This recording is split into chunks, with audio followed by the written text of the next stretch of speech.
म सरकारलाई भन्न चाहन्छु, दुर्गा प्रसाईलाई तुरुन्त छोड्नुहोस्, बोल्नै नपाइने पनि हुन्छ। मानव अधिकार आयोगले भनिसकेको छ, बोले बापत नै थुन्नु मानव अधिकारको उल्लङ्घन हो। सरकारलाई मानव अधिकारको उल्लङ्घन गर्ने अधिकार छैन भनेर मानव अधिकार आयोगले भनिसक्यो, सरकार बुझ्नुपर्छ, सरकारले पछाडि हट।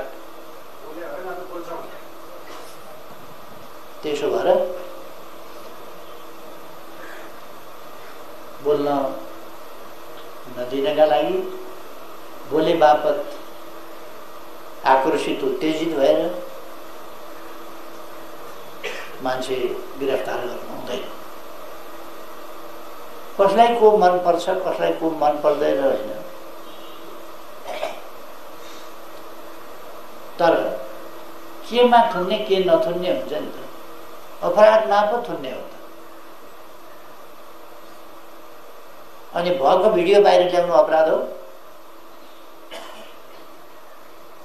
अनि स्वेच्छाचारी ढङ्गले राति राति बिहान गिरफ्तार गरेर के हुन्थ्यो त? राति राति तमासा गरिरहेको छ यो